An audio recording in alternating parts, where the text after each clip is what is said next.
Welcome to a special live Friday episode of Draft Crush. I'm Edgar Salmingo Jr., joined always by Ricky Rains. Ricky, how are you?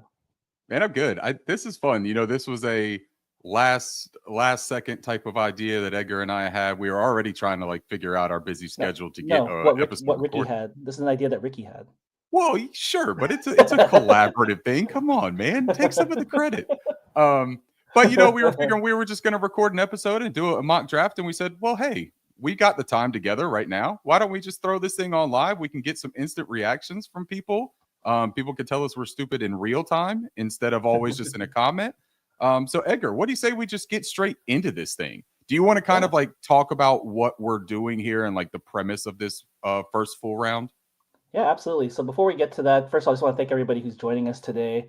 If you haven't and you're just checking this out for the first time, if you could subscribe to us on YouTube, if you want to like us on YouTube, if you want to just comment or reply, just anything to show your support. Ricky and I love doing this, and so to keep on allowing us to do this, to allow our wives to keep us to keep doing this, any support that you can provide would be awesome. And so to follow up on Ricky's question, today we're doing a mock draft. We have our own kind of style in which we like to do our mock drafts that we mentioned in our first episode, but to refresh your memory, or if you didn't watch the first one, we like to announce what type of mock draft we're doing. And we're doing a prescriptive draft. We're not predicting what teams will do. We're pre-free agency. We got a lot of holes for a lot of teams. And then there's still one team out there who hasn't hired a head coach yet. So it's kind of hard to predict what a team's going to do without all those in mind. And so today, Ricky and I are going to be in the GM seats and saying what we would do if we were the GMs of these teams. And so obviously, if they hired us as GMs, they would be all Super Bowl winners. But today, we're just doing this as an imaginary thought exercise. Please don't take this too seriously. This should be fun, and I hope everyone enjoys it. It's an early February mock draft, so it is not a end-all, be-all, take this as gospel thing, right, Edgar? First, correct. Happy Friday, Doug. What's up, man? Good to see you in here. And then Panthers on Tap. That's an awesome Carolina Panthers show if you like Carolina Panthers. Anyone but Jalen Polk.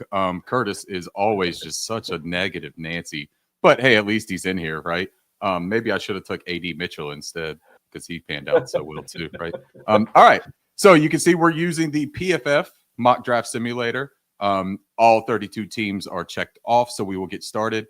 Now, before the episode, Edgar and I spoke about it. I am going to do the odd number picks. Edgar is going to handle the evens.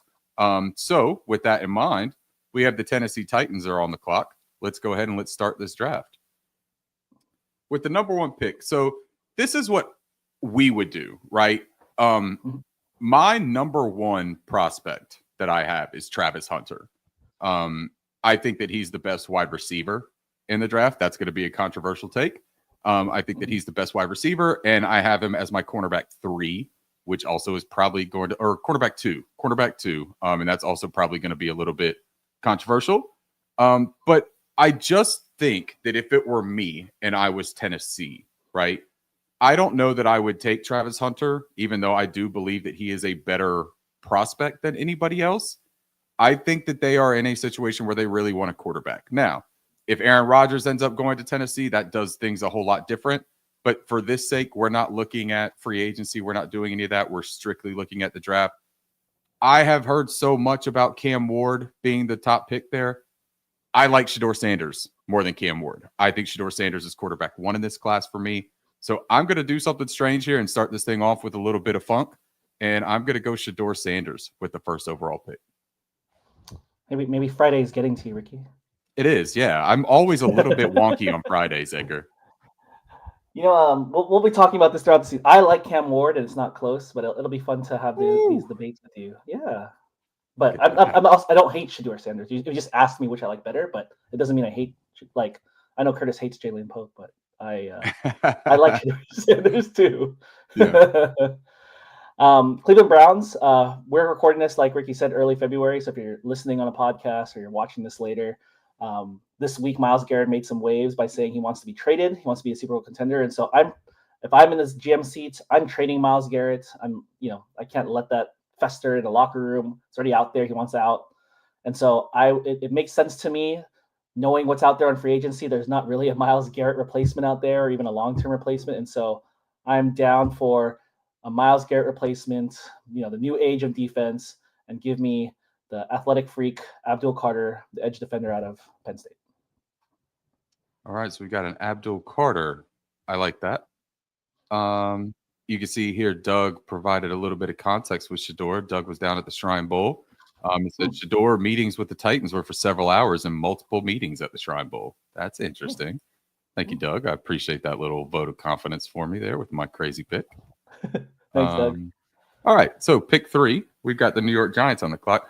I think the New York Giants are pretty enamored with Shadeur Sanders. I think that they would like to take him. But with him off the board, I think that Deonte Banks has been a little bit underwhelming for them. That's the corner out of Maryland. So that hurts me a little bit to say that because I'm a Terp fan.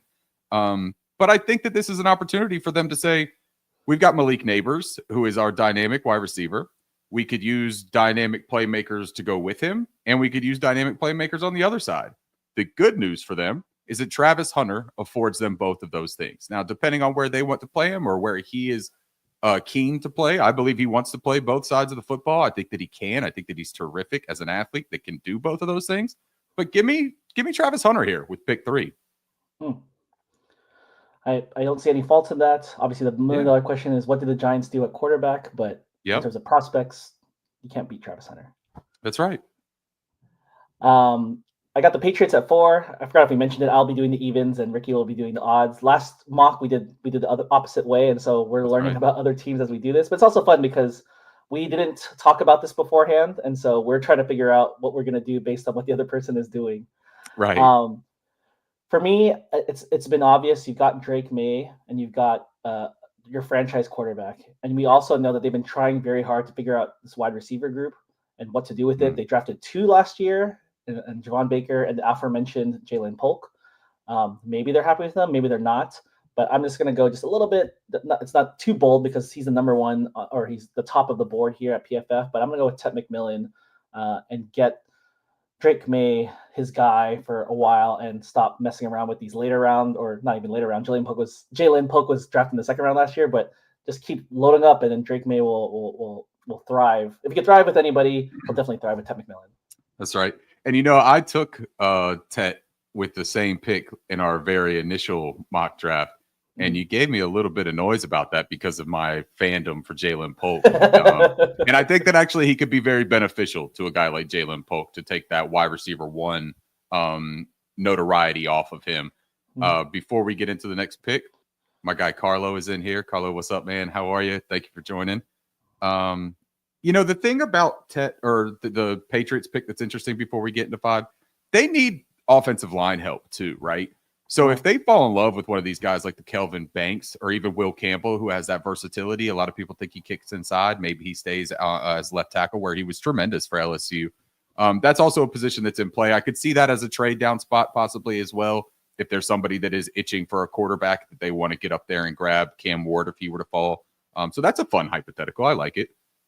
Yeah. Number 5, you got the Jacksonville Jaguars. Jacksonville Jaguars. Yeah. Oh, were you going to say something, Ricky? No. Number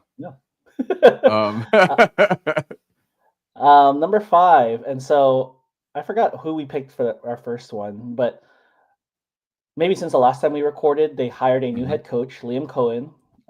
Drama-filled way how he got from Tampa Bay offensive coordinator position to be the head coach of the Jacksonville Jaguars.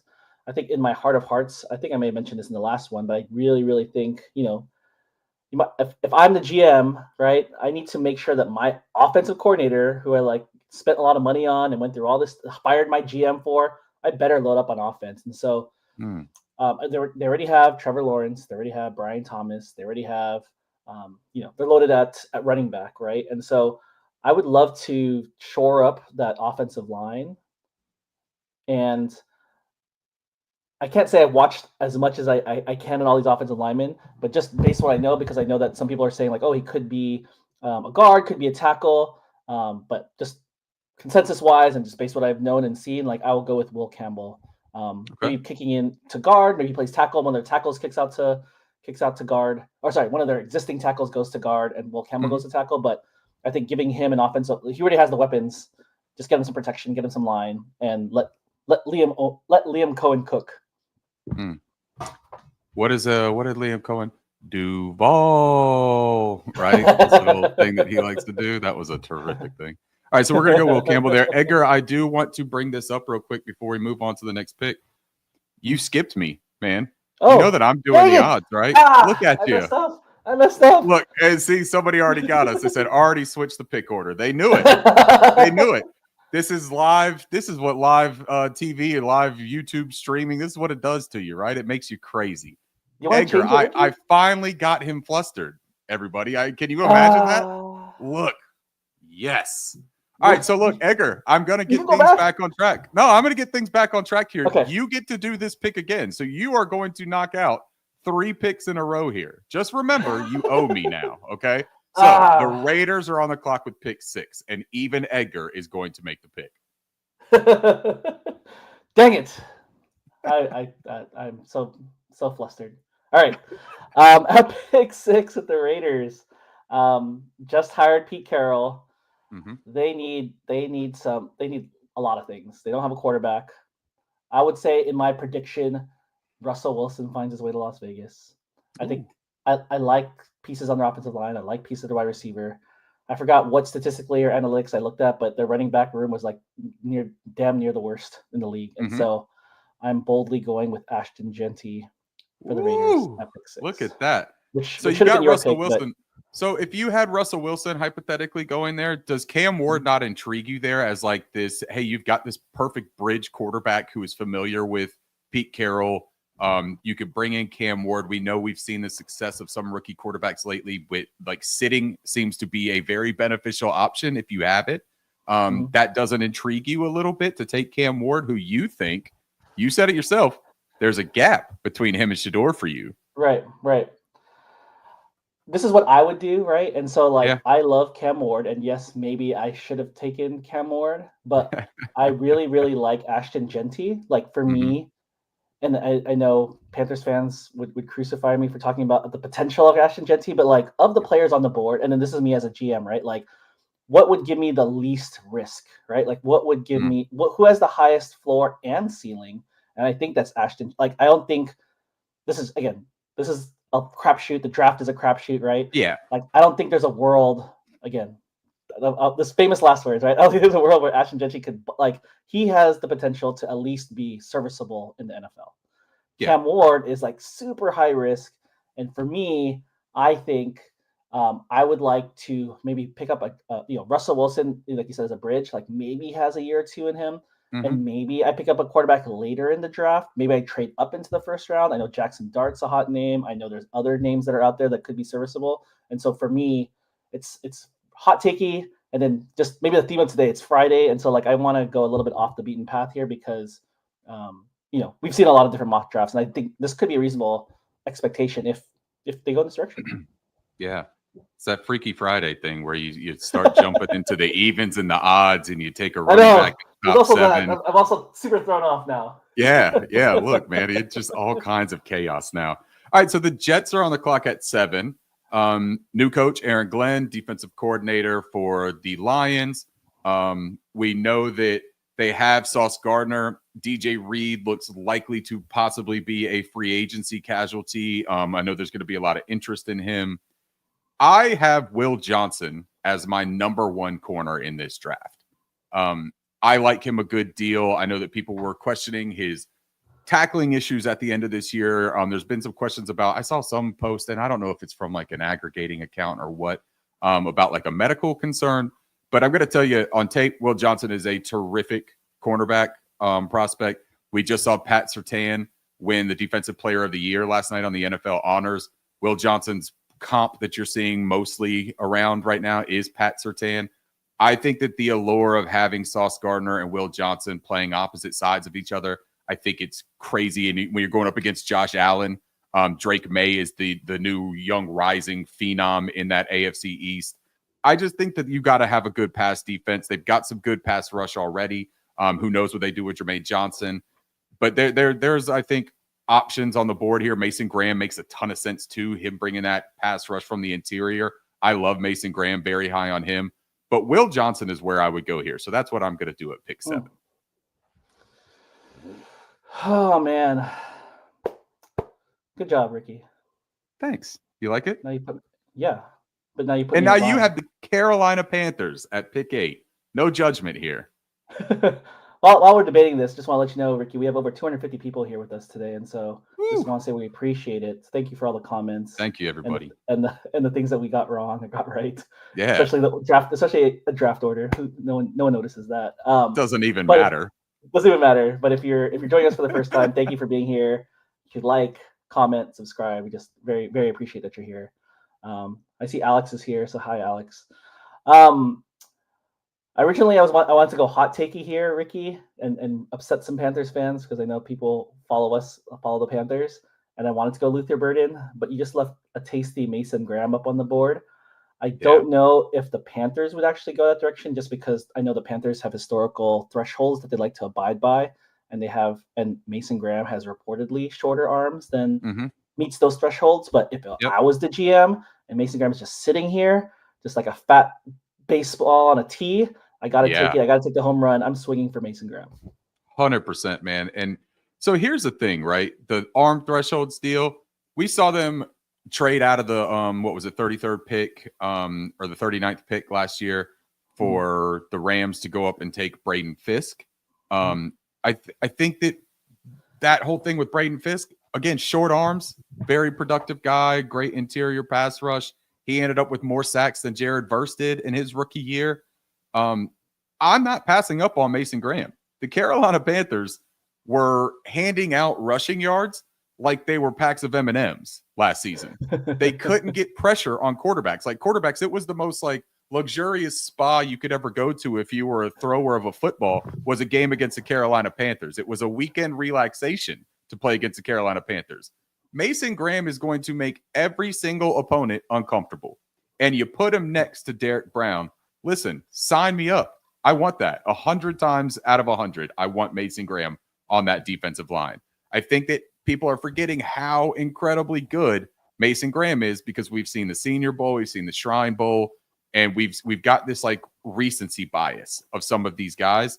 If Mason Graham was in the Senior Bowl, nobody would be able to stop talking about what he did in those one-on-one drills. I can almost guarantee that right now. I absolutely love that pick. And I do love what you said about Luther Burden.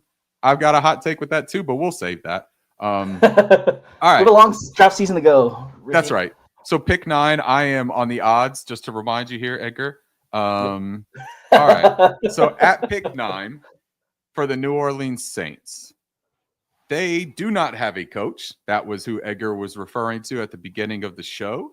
All likely, it seems like it's probably Kellen Moore, which would make me, a Carolina Panthers fan, quite happy.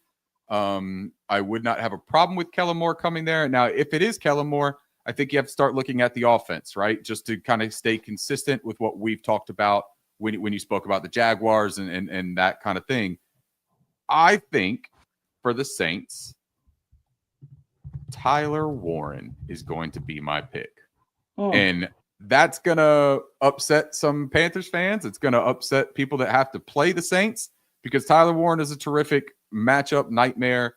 He is a good blocking inline tight end prospect. He could play in the slot. You could even move him out wide. You could move him in the back as an H-back if you want to. I think that Tyler Warren is a terrific prospect, probably the best offensive prospect outside of Ashton Jeanty in the draft. So give me Tyler Warren at pick 9. I was going to pick him for the Bears. I was going to be wild and hot take him for the Bears and Ben Johnson, but now I got to figure out what I'm going to do now.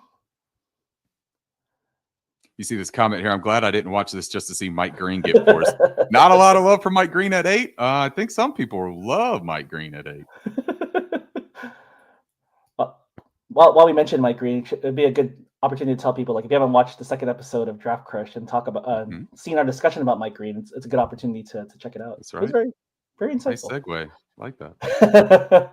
For the Bears, I think where they were, it would be criminal if the Bears do not do something with their offensive line, not only in free agency but also in the draft, because part of it was Caleb Williams' fault, so he's not absolved of any playing, but he had some of the most sacks of any quarterback ever, almost rivaled Bryce Young the year before, right? And so I would do what the Panthers did, right? Double down in free agency or get somebody in the draft. Again, there's no free agency we could talk about here, but we got some really good. I know you're highlighting some of the offensive line people here. Mm-hmm. Some of these maybe out of reach. I'm gonna should I go wild? Yeah, man, go with your heart here, Edgar. I'm gonna go with just because we're post Senior Bowl and we already know what Mm-hmm. his game is, and let's do something fun. Let's go with Gray Zabel out of North Dakota State, Ooh. who has the versatility to play guard, center, tackle. Obviously, there's probably more prolific names above him in either position, guard and tackle, but man, the tape that he put out there, like I would feel very, very comfortable. Obviously, we haven't hit the combine yet. We don't know measurables. The athletic testing stuff yet. But just on tape alone, obviously, I'm not going to say he's going to be better than it. But like in terms of what I feel comfortable with, and if I was doing it, I'm going to go with a bold Gray Zabel in a top 10 pick, the Chicago Bears. So where do you have him playing for Chicago, Edgar? See, like I don't know Ben Johnson's scheme as well, but like I know Mm-hmm. that he loaded up the Lions, really put them in a great position by like grabbing like really, really good linemen, some that used to be tackles, guard, Yeah. just very, and then even using some of his offensive linemen as a tight end. I mean, maybe that's Yeah. unique to their offensive linemen. Having Taylor Decker out, having who's the other offensive lineman I'm missing here? Ricky. Penei Sewell. Penei Sewell, right? And so Yeah. maybe they can't do that with everybody, but like I could picture him loading up. Like, how can you run the best offense in the world unless you have your own lineman in there? I don't know if Gray Zabel is the Ben Johnson type of offensive Mm-hmm. lineman, but like I'm just going with someone that I saw from the Senior Bowl that like looked really, really good. Yeah. He probably won't go this high, but you're asking me what I would do, and I would go with the person that I feel best about. I haven't watched everybody, so just give me that context. I don't think it's a problem. And I think in the initial mock draft that you and I did about a week ago, I took Armand Membu there at 10, and it was the same similar line of thinking that the Penei Sewell like value of having this dominant potential right tackle that can kind of be more versatile, but he's a physical guy, can get out in space and move really well for a guy as powerful as he is too. That was something that intrigued me. But you're right, Gray Zabel, man. This is a post-Senior Bowl mock, and he was the hottest name at the Senior Bowl by all accounts, in my opinion. Everyone talked about Gray Zabel and how he won that week. All right, so the San Francisco 49ers. I could see them looking at this board, the way that it fell, and seeing a guy like James Pierce, seeing a guy like Mike Green and being intrigued by that. I'm going to go a little bit off the beaten path here, if you'll allow me to. Let's do it. My interior defensive lineman number 2, Walter Nolan. This guy is a slightly undersized prospect, but every single centimeter of this prospect is muscle. I mean, this dude is just a powerful ball of player. And he is explosive. He's got a great get off. He's got a really nice run defense, despite being undersized. His arms aren't the longest in the world. But you think about so you got Robert Saleh now, right? He's back in as the defensive coordinator for the 49ers. I just think that he would look at him and say, this is the kind of player that I can build around, right? Like you think about who he had, Quentin Williams in New York. I think that that's just one of those players in Walter Nolan. He had a terrific week. I think that he was probably second or third most recognized out of the Senior Bowl after Gray Zabel and probably Mike Green, I would say. I just think that that's a home run pick, and I think that I could see them being very interested in it. And he's very high on my board. So if you're asking me what I would do, give me Walter Nolan. Got the Cowboys at 12 because I'm doing evens. I'm saying that out loud so I don't forget. Again, this is what I would do. They did hire a coach. They do have Brian Schottenheimer, who was the offensive coordinator, now the new head coach. Very familiar with the offense, very many people, the guys. But I'm going to go in a different direction because we've got a lot of free agents on the defensive line for the Cowboys. There's some rumors about Micah Parsons not being happy. And then there's Demarion Overshown, who's one of their star defensive linemen, outside linebackers. He's going to be out for a majority of the season next. So, like, I need reinforcements on. Like, I'm a trench guy. Maybe that's why I know Alex was mentioning, hey, we're drafting linemen. Like, this is what we're going to do. Like, I'm a trench guy. I want to win inside out. And so I'm going to go with a Senior Bowl star / viral person and go with the edge defender out of Marshall, who apparently Panthers fans do not want at number 8. But I think he'd be fun in a rotation for the Cowboys and go with Mike Green. I like that pick. It's an interesting one. And just imagine Micah Parsons and Mike Green on opposite sides, right? Micah is a little bit more of a chess piece that can play, inside, outside, has an experience off ball. He's a powerful guy with the just relentless approach. But Mike Green, learning from him, man, that just sounds like a lot of fun and a terror for NFC East teams. All right. So then we move to the Dolphins at pick 13. Javon Holland is a free agent. I think that he could see some decent money thrown at him in the market. James Pierce, edge rusher. You wonder about Tyreek Hill. Is he happy there? Is he going to leave? And then the Jalen Waddle is the wide receiver 1. Is there an opportunity here to bring in a guy like Luther Burden? Is there an opportunity to bring in an Emeka Ibuka that gives him a little bit of a more steady hand at wide receiver? But then I think about it too. And what does Tua Tagovailoa need a lot, right? He needs protection. He's not much of a creator, in my opinion. He can move, but when he is on schedule and he's standing on his spot and he's able to get the ball off clean and on time, I think that's where he's at his best. I'm going to take Kelvin Banks Jr. here, the offensive tackle out of Texas. Now, one thing about Kelvin Banks as well, this is a young player. He's not even 21 years old yet. Athletic as hell. The guy's a really good mover. He's got long arms. I think that he's another player that people are going to remember come combine time, that he was really well regarded. And then there's just this little bit of recency bias, man. Just out of sight, out of mind, where you forget about some of these players. And I think that Kelvin Banks makes a ton of sense there for the Miami Dolphins. Yeah, I like it.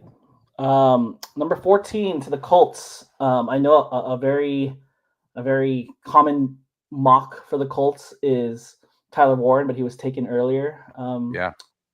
What team did you go to again, Ricky? Sorry. The New Orleans Saints. The Aints, as we like to call them here in Charlotte, North Carolina. I want to go similar direction, but a little bit off the beaten path because hot takey. I know, again, we have a long draft season to go. We still have the combine to go.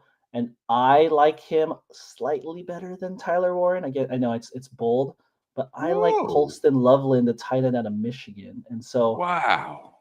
If I was the Colts GM and I said, like, oh, we got to go tight end, and I love Tyler Warren. So don't say me like, oh, like Tyler Warren sucks. Like kind of neck and neck. And if I just, for me, again, this is just me. I know like Alex is analytical. Like I like the age, right? Like there's a gap in age between Colston Loveland and Tyler Warren. I love how Tyler Warren blocks and how he can get on the line and do that. And so he offers something a little bit different than Colston Loveland. But in terms of as a receiving option, I love what Loveland brings to the field and to an offense. And so I'm going to go in that direction instead and give Anthony Richardson, if he's going to be the franchise quarterback, just keep loading him up with weapons. Well, and whether it's Anthony Richardson or whether it's somebody else in a year or two, Loveland's a really good prospect, man. He's a good player, and he looked much better with J.J. McCarthy at the helm, right? Michigan didn't have the best quarterback play. Their offense wasn't exactly dynamic this season. So I get it, man. And, Daniel Jeremiah, who's one of the godfathers of this draft thing, he's very high on Colston Loveland as well. So, I mean, hey, this is your thing, man. You're even Edgar. You're supposed to make the picks that you want to make. I like it. It's an interesting pick, and it keeps some interesting dynamics on the board. Now we get to these dirty birds down the road in Atlanta, the Atlanta Falcons. Their pass rush might have been one of the only pass rushes in the NFL that was just as poor as the Carolina Panthers last season. And they have been looking for answers to it. I don't think that answer is on the roster. So let's take a look at this edge group that they have here. You got James Pierce, Mikael Williams, Shamar Stewart, Jack Sawyer, Nick Scorton, who I am unreasonably high on. But I'm going to go another way here because you see the positional needs here. You got wide receiver, edge, linebacker, and corner. PFF doesn't like this guy very much, but everybody else seems to love him. That's Jalen Walker out of Georgia, the off-ball edge hybrid. I think being a Georgia player, right? He's under 21 years old as well. He's moldable ball, but he's a ball of energy. He's got really good instincts as far as rushing the passer. I love the stalking thing that he does, man, where he slow walks up to that line. And then the minute that he makes that read and he makes that decision in his head, he takes off, man.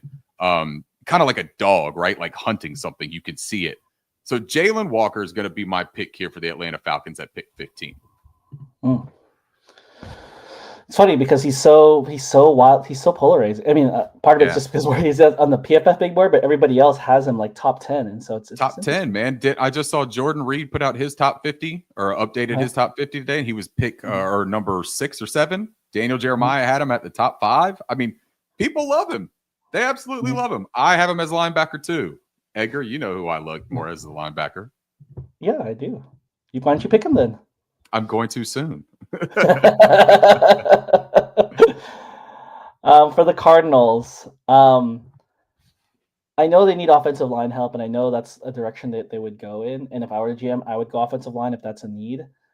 I'm curious. I don't know Fitz. I don't know the Cardinals line very well. I do know that they just drafted Paris Johnson from Ohio State, so to go back to back with Ohio State guys, would they do that? Would you do that, Edgar? Would I do that? I mean, for me, Josh Simmons and Membu are not too far apart. Let's go with Josh Simmons. Let's go with a guy. Let's pair people who have been teammates before. I know we're both fans of the Panthers, so I remember when they got Chandler Zavala, and they went with the name's the left tackle. Sorry, Ricky.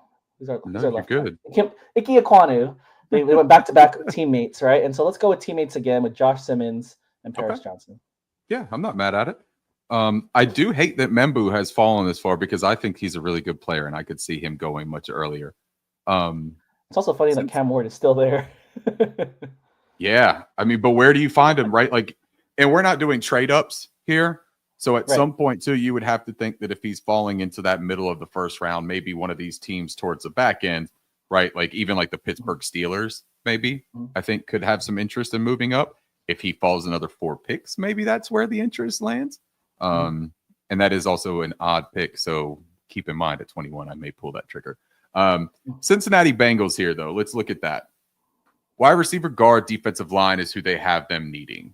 Trey Hendrickson is possibly a casualty there. We know the T. Higgins situation is volatile, but we've also heard Joe Burrow kind of give his endorsement of, hey, I want all these guys back.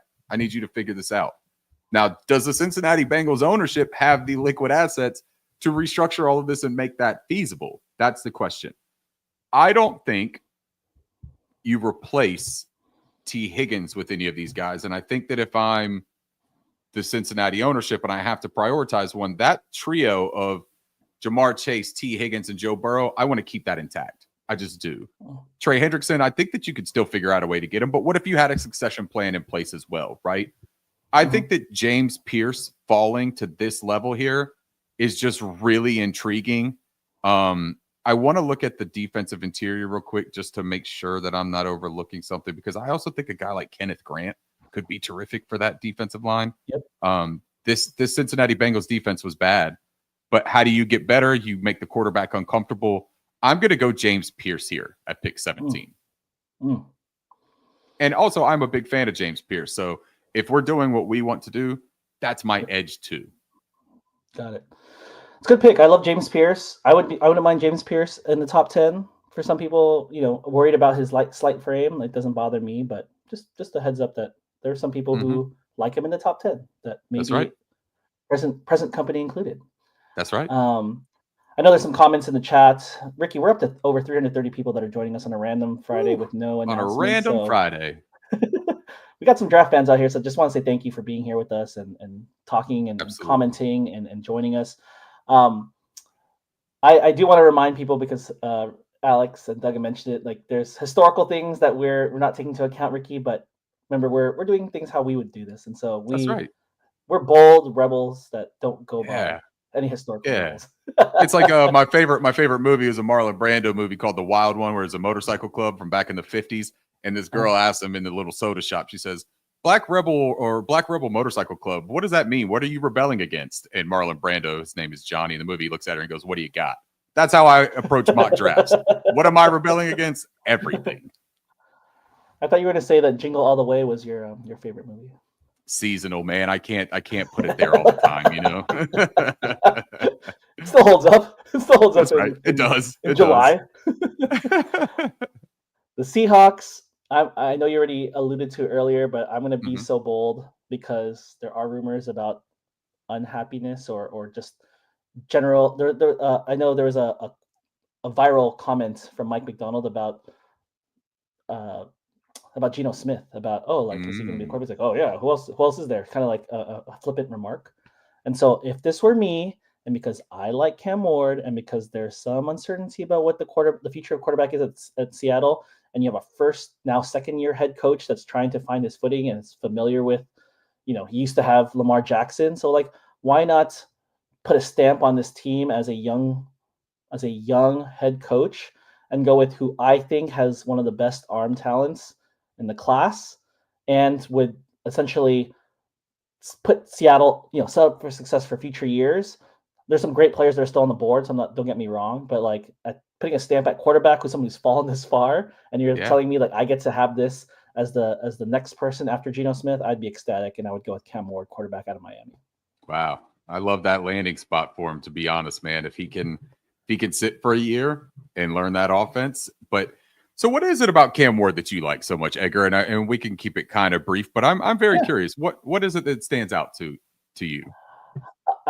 So obviously quarterbacks can succeed in many different ways. There's not just one prototype. And so like I fall in love with like arm talent and the way that he did like back, a good friend of ours, JJ, we both love Michael Penix these last couple of years. And Cam Ward was up there with him when he was at Washington State. And then when he came to Miami, and I haven't watched all the quarterbacks, so I leave just another introductory thing is that Ricky makes a board. Ricky is the draft expert technically. I just fall in love with people, but I can't rank people because I don't watch enough to say like this person is third and this person second. Like I just have people I like, but it's hard for me to rank something if I haven't tried everything, for lack of a better phrase. And so when I see Cam Ward, when I see he's all 22, when I watched him live in games, he just makes these throws that are just wow phenomenal. throws. And so just wow throws. And so you'd like to think that translates, right? So someone who doesn't do, and we talked about this in episode 1, right? Things that they don't do in college doesn't mean they can't do it in the NFL. Yes. But in reverse, if they do it in college, you would like to think that at minimum it translates, and most it's a trait that doesn't translate because of the level of competition in the NFL. But just the type of throws that he's able to fit in with his arm strength, his arm talent. I know people have reservations about his nonchalantness when he drops back, but just the throws he's been able to fit and then just like a lot of them, right? You could be lucky once, but to have so many amazing tight window throws, like I've just been very impressed with Cam Ward this year, and even back when he was at Washington State. I like it. All right, let's get to Tampa Bay at 19. This is going to be the spot that I take my guy. Plant my flag here. The Buccaneers, so you can see they need edge help, linebacker, DB is what PFF has them listed at. I think you can solve two of those problems kind of at one with this guy. And you talk about Jalen Walker being this hybrid and having the great edge rushing potential, but also having the off-ball familiarity. I think Jahad Campbell is a better linebacker than Jalen Walker. I think he has the potential to be just as good of an edge rusher as Jalen Walker. I am very high on Jahad Campbell. I feel similarly about Jahad as I did about Edger and Cooper last year, and I was very high on Edger and Cooper. So I'm going to take Jahad Campbell here at pick 19. It's a good announcement to everybody that this is your draft crush. This is your guy, right, Ricky? It's my draft crush, man. I really do like him a whole lot.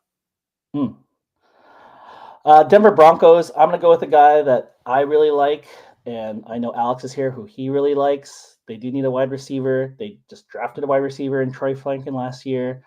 I could see, names are escaping me today, Ricky. It's Friday, but they also have another wide receiver that they drafted the previous year who's emerging this year. What's his name? Marvin Mims. Yep. They also have Cortland Sutton, but there's a guy here. If I had to like pick again, I'm in the GM chair, and I was like, "There's who is least likely to bust here?" I'm going with Emeka Egbuka out of Ohio State.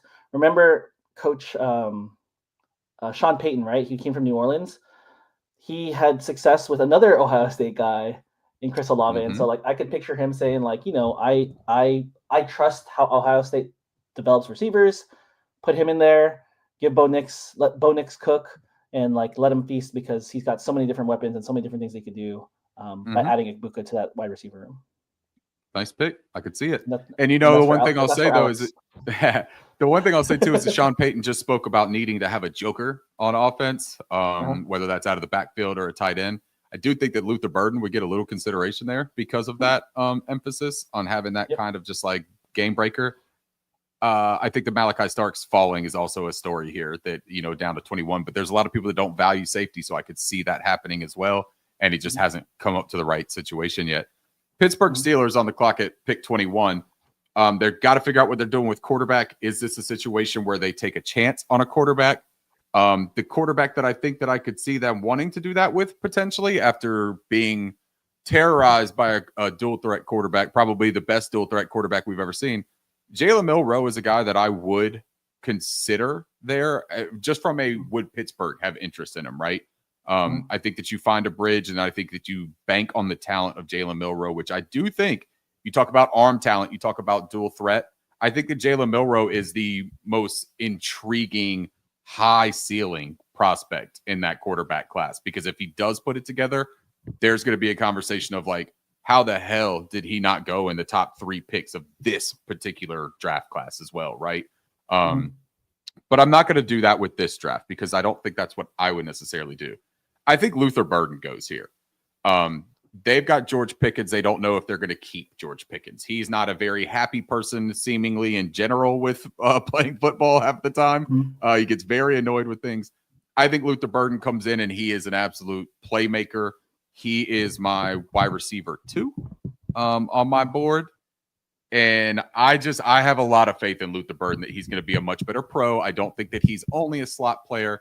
I think he still sees a lot of slot. But just while we're on this subject, what is so bad about being a dynamic slot receiver in the NFL?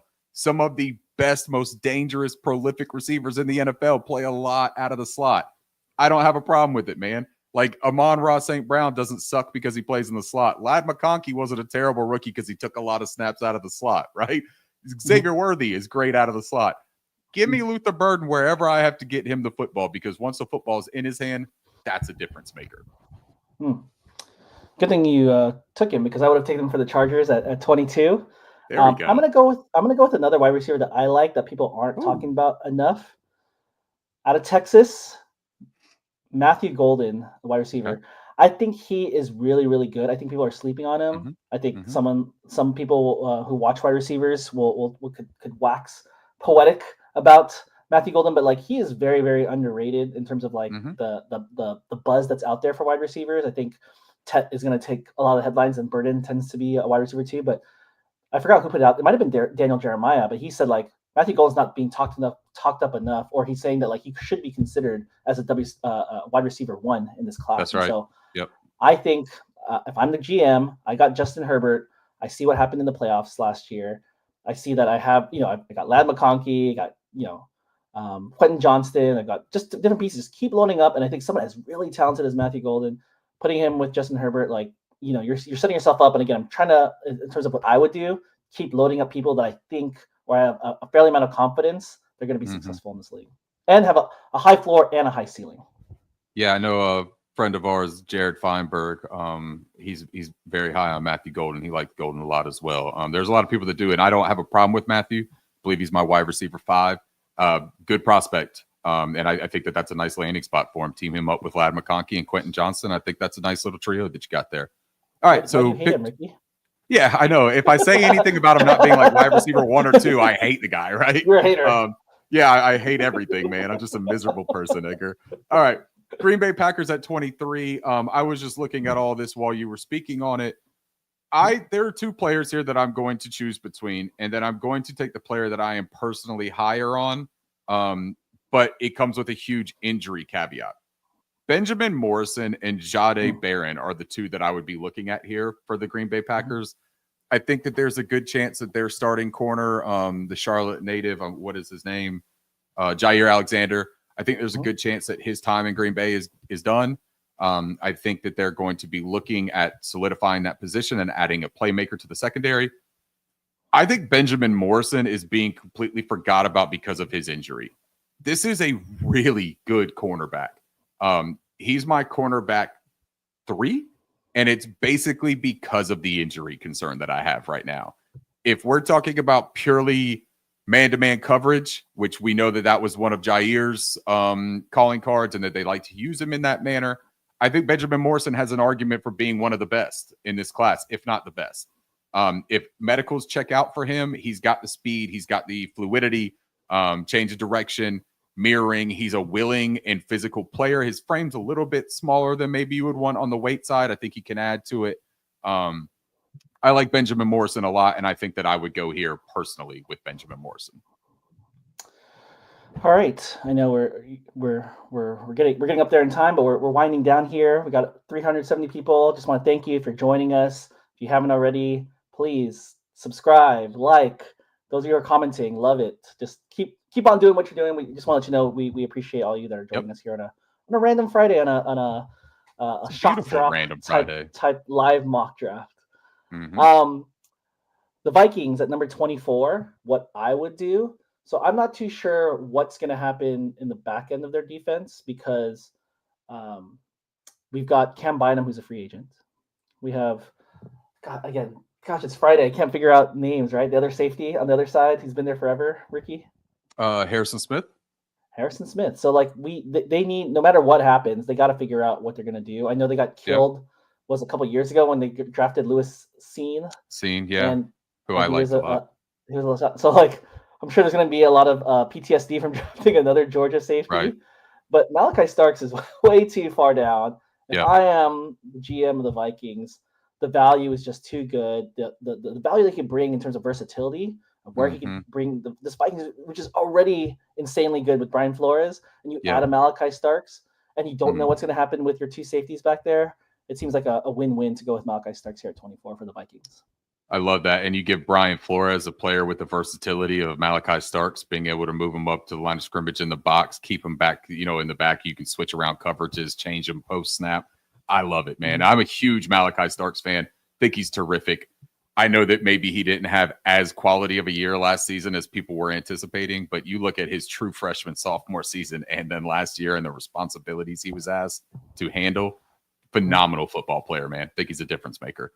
All right. So a couple players to talk about just that they've fallen here. I think Mikael Williams out of Georgia, the edge, I could see him going much higher than this. It just hasn't worked out this way. I'm going to go.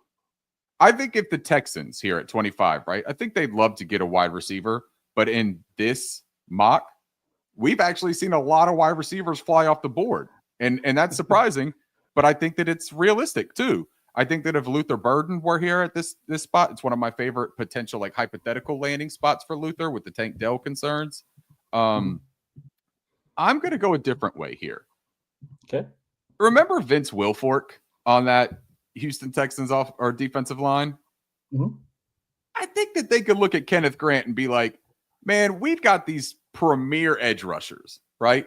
We've got just like dominant edge rushers that are causing all kinds of havoc. What if we put giant Kenneth Grant, who has all the athleticism, insane get off? He's a good run defender. What if we put him smack in the middle of those two and gave offensive linemen that much to worry about, right? And that's before you even bring any kind of pressure or anything. You're just talking about a basic 3-4 front with those guys sitting there. Give me Kenneth Grant, man. Vince Wilfork reincarnated in Houston. Are you aging yourself with a Vince Wilfork reference, Ricky Reese? I can't help but age myself. I'm old, Edgar. I had a side note. I had a story where we were talking about the Hornets-Lakers trade. So another introduction. I'm from Los Angeles, and obviously Panthers fans are out there in Charlotte. But they were talking about, someone said, like, I asked on Twitter, hey, should I be excited about Mark Williams? And somebody said, I know I'm aging myself here, but he kind of reminds me of Moses Malone. I was like, I get that reference.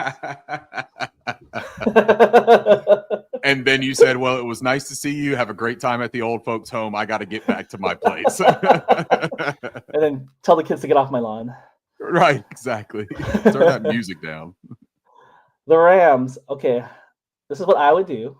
And also, I know it's too chalky, and I know it's too. It's the story is too pretty, and it couldn't happen because this is a fairy tale type thing. But if you're gonna lose Cooper Kupp, I think I could stop my sentence there. If you're gonna lose Cooper Kupp, and you wanted to get somebody similar to Cooper Kupp, similar to Puka Nacua, someone who can win, different ways and can catch the ball in traffic and just, has the skill set.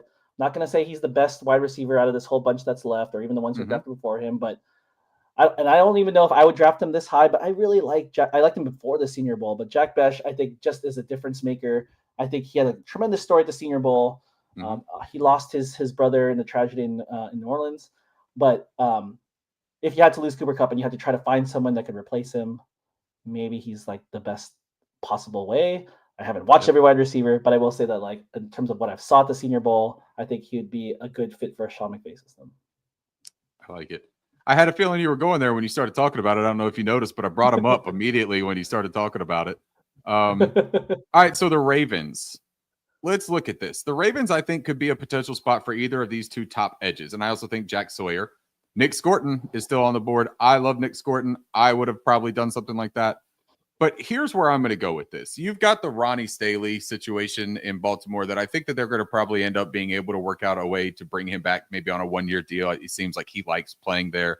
But that offensive line is imperative to their success. You've got Lamar Jackson as a terrific running threat quarterback, but also keeping him upright is important. Derrick Henry, don't know if you've ever heard of him, pretty good at running the football, physical brand. So I think keeping in line with how the Baltimore Ravens kind of draft as well is that if they get a guy that they feel really good about to just drop right into their lap, I'm going to go with Armand Membo in that exact situation here. I think that they bolster that offensive line. I think that he has a little bit of versatility, and I think that he adds an immediate impact on that offensive line and continues to protect Lamar Jackson and open up holes for Derrick Henry. At number 28 to the Lions, I want to go edge here. I want to help their defense. But there's actually two guys that I like, or not that I like, that I could picture Dan Campbell saying, like, I want that guy. But I can't pick between the two. So, Ricky, can I audible and give you two names and you pick the guy? Sure. Since you stole a couple picks earlier, yeah, I guess I'll celebrity one for you. What are the two names? Okay, behind door number one, Ricky, is an athletic freak at near 290 pounds. That is relentless. That is, that really showed out at the Senior Bowl. Some people are talking him as a top 10 pick. He doesn't have the production, but he has all the traits that you could want for in a jumbo size edge. And maybe people are sleeping on him. Our good friend Jared Feinberg, huge fan of Shamar Stewart. That's behind door number one as option number one. Okay.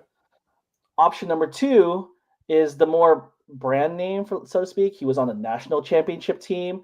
He was the heartbeat of that defensive line. Again, if we're talking about Dan Campbell, we're talking about intangibles. Both of these could fit, but I know Jack Sawyer. I know teams, coaches, scouts are going to love the intangibles of this guy because he's not just an edge player, but he's one that brings the intangibles with him, especially with that championship pedigree. So that's who I'm stuck between. Michael Williams is also an option, but in terms of someone that fits Dan Campbell's personality and type, I could picture those two. Nick Scorton is also up there as well, but I settled upon those two. So just for the simple fact of what you're talking about of Dan Campbell falling in love with one of these two guys, Shamar Stewart has that high ceiling, but Jack Sawyer, he's the kneecap eater, right? Like that's what he is. And I think that if you would imagine having Jack Sawyer and Aiden Hutchinson on opposite sides, Ohio State and Michigan playing together, right? It's like you can tie the bandanas and hold them together, right? Like that's like that picture. I think that Jack Sawyer makes a lot of sense there because he's got a more refined pass rush plan. I think that he comes in and he makes impact immediately, but he's also very good at setting the edge and defending the run as well. So for a defense that needs immediate impact and is going to be having a new defensive coordinator, take on the personality of your coach. Give me Jack Sawyer there. All right. Washington Commanders. Thank you, Ricky. Yeah, you're welcome, man. No problem. Thank you for allowing me to get an extra pick in there. I appreciate that too. The Commanders here are in a kind of cool situation because I think that they're able to look at their team and say, man, we just had a lot of success, a lot of early success that maybe we didn't anticipate having or other people didn't anticipate us having. Terry McLaurin flourished with having a legitimate quarterback finally and Jaden Daniels. That's beautiful to see. They knew that they had a wide receiver one, but now they've got the production to show for it, right? Defensively, I think is where I'm going to give them something here. Although Josh Connerly is another guy that I would be looking at, but Jahdae Barron has fallen here, and I don't think that he falls any further. I like Jahdae Barron a lot. This is my cornerback 4. He's got ability to play the nickel. I think he could even play some safety. He did at times in Texas. So I think Jahdae Barron is kind of that Swiss Army knife in the secondary for Dan Quinn. I like it a lot. I think that they could bolster that position anyways as cornerback, especially in the pass-happy NFC that you're seeing in these playoffs, that like you just got to have a guy, man. And I think that Jahdae Barron is that guy. All right. 30 with the Buffalo Bills. I know we just talked about him. I don't know how big of a need it is. I don't see the needs here on PFF, but he has versatility. We just talked about jumbo-sized people. We just talked about between Jack Sawyer and this guy. And so just because we already took Jack Sawyer, we'll go with another guy that I think Buffalo fans would love, Shamar Stewart, in just terms of like what he brings, his intensity, his energy. He comes off the edge. You could put him on a NASCAR type package on the inside. But the freakiest traits of I feel bad Mykel Williams has fallen this far. Alex said, well, I would tell you what's going to happen with Mykel Williams too. But go ahead, and you want Shamar Stewart here for the Buffalo Bills? And I'll go Shamar Stewart for Buffalo Bills. Okay, so good pick, high upside, right?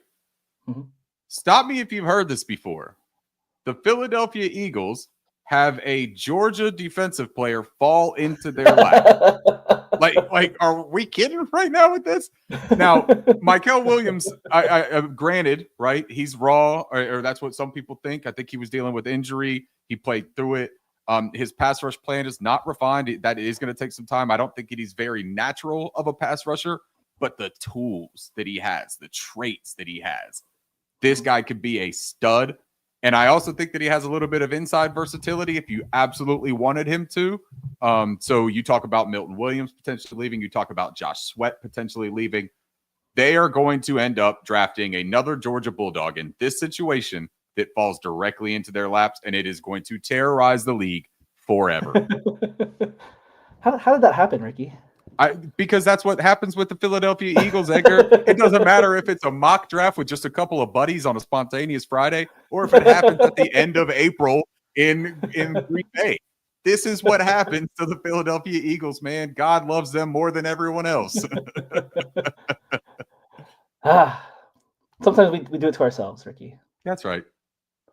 Last pick, and so maybe Ricky, if we have some time, maybe we could go over, kind of like surprises as we go through what we did and who didn't get picked that maybe would have been picked in ours. But for the last pick for the Chiefs, I'm going to go with a kind of a chalky pick. I'm going to go with Josh Connerly, the offensive tackle out of Oregon. I know he got viral because Mike Green caught him off guard and got him with a power move and knocked him to his butt.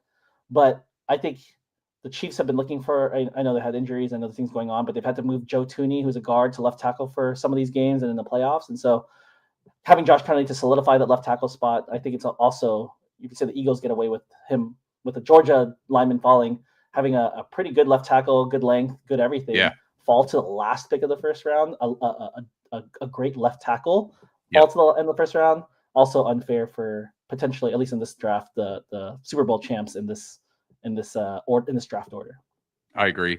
And I think so what I would look at with that 32nd pick, right? Because that's one of those luxury picks. So Josh Connerly makes a ton of sense there. I don't know that Josh Connerly realistically lasts until pick 32 because I think he's in that conversation for offensive tackle 1 even. I know Brandon Thorne, who is a terrific offensive line evaluator. I know that he's extremely high on Josh Connerly and that the league typically does coincide with a lot of what he seems to think. But I love that pick. Now, from a luxury pick as well, one thing I like to think about with them is what position do they have that isn't solidified on offense, right? And I think that you got a guy like Omarion Hampton, who's my running back too, who's sitting right there, or even Caleb Johnson, if you like him more, or possibly even a speedster like Trevion Henderson. We've seen them do that one time that year with the LSU running back, small guy, can't remember his name, short, compact dude. 3 names, but from where? From UCLA? LSU. He was on that championship team. Good running back.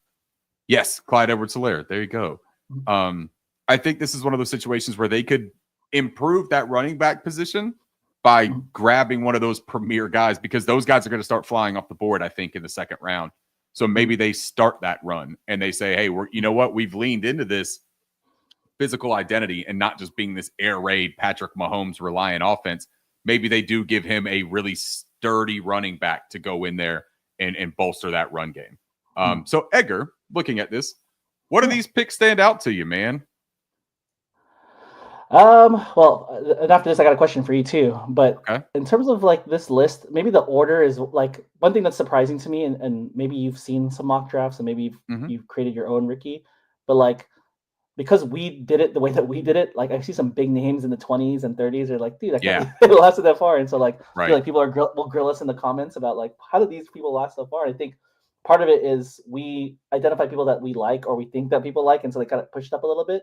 And the ones who are big names, maybe it's draft fatigue, maybe because we need more a combine or something to get those big names back up to where they belong. But that's my first impression here is that, you know, we see some, like, obviously I went so bold to get Gray Zabel at number 10.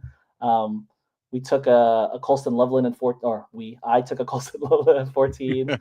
So those are some names that stuck out to me that made people like Malachi Starks, Membu, Shamar Stewart, Josh Connerly you just mentioned, Michael Williams. Those people maybe go higher, but people will say, and maybe again, Ricky, you're the one who does the board. Maybe you'll say like, hey, the glut of this draft after a certain point, like they're not too far apart. Like the gap between people, maybe from say 15-20 to like 40-50, like the gap between them could be interchangeable. Absolutely. It's a pick your poison type of deal, right? Or what's your preference? What's your favorite flavor? I think that when I look at this, Shamar Stewart is the one. And so this does coincide, though, Edgar, with how we wanted to do this, about this being our personal preference and the way that we would be drafting, and not so much looking at what league circles have said, what feedback has been, but just kind of like our thing.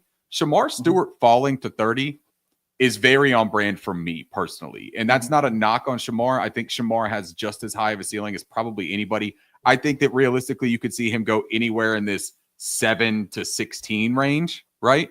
I think that you talk about the 49ers here taking Walter Nolan. You could swap that out. You could put Shamar Stewart there at 11 with the San Francisco 49ers. They love a big physical, long-armed edge, right? That has a little bit of interior versatility as well. But for me, him falling makes me feel like we did this the way we set out to do, because I think Shamar is much more a product of people being wowed by the highlights. Now, that doesn't mean he doesn't have good tape, but I got to have production, man. I have really been looking for players that can show they can do this, right? And I want to feel good about that in the first, especially early. 30 is a place I'd feel entirely comfortable taking a player like Shamar Stewart. Jade at 29, I think that that's a player that I see going much earlier. There's a lot of evaluators that are very high on him. Love your Jack Besh pick for LA.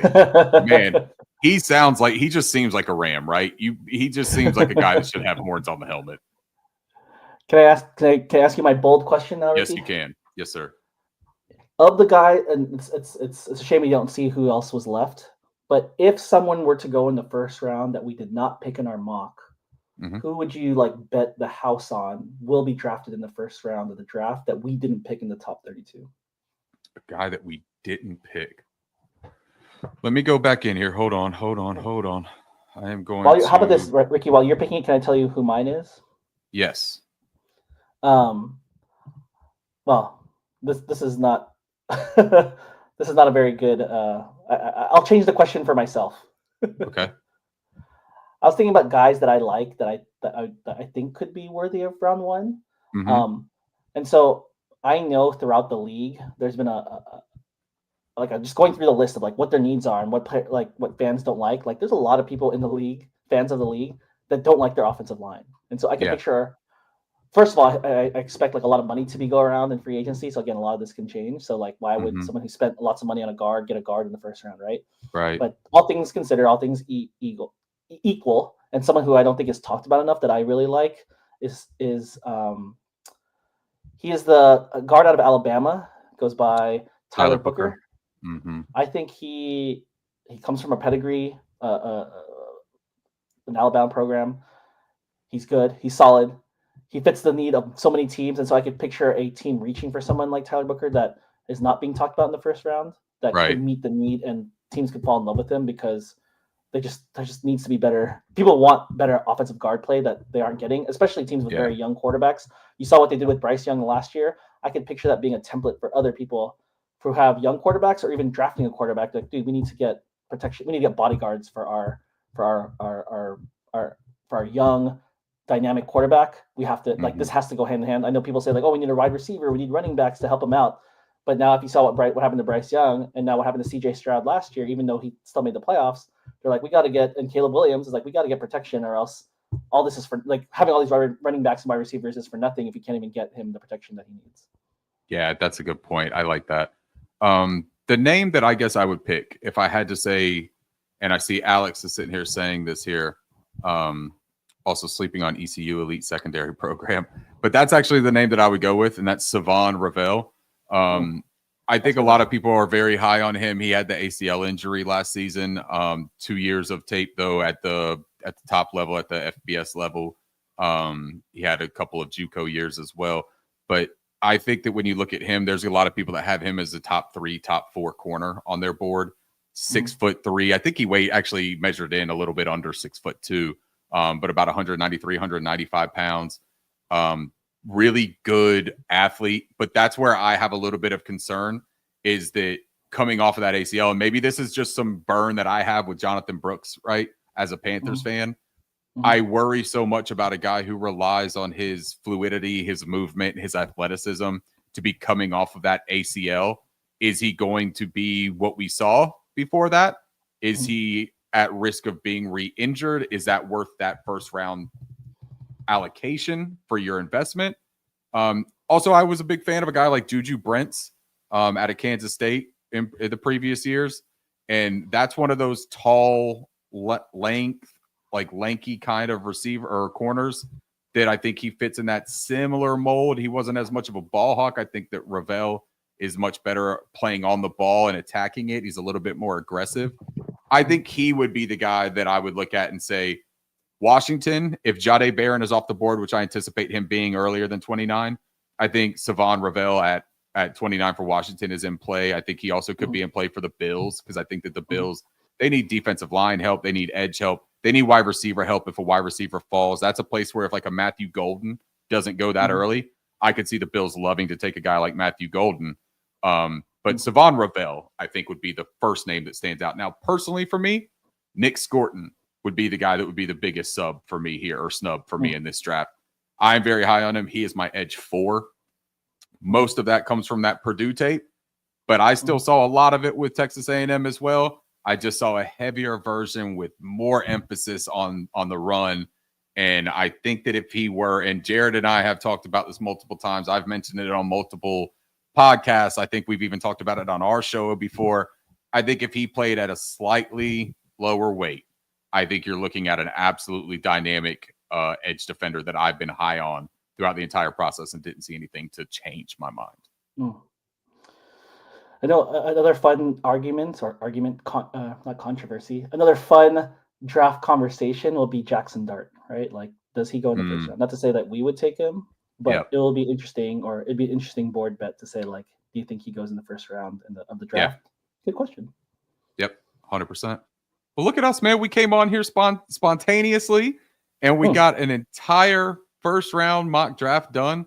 And we had a hard out. We didn't even mention this at the beginning of the show. We had a hard out at 2 p.m. because I got to go pick up my kid from school. And we did it, Edgar. We did everything that we set out to do.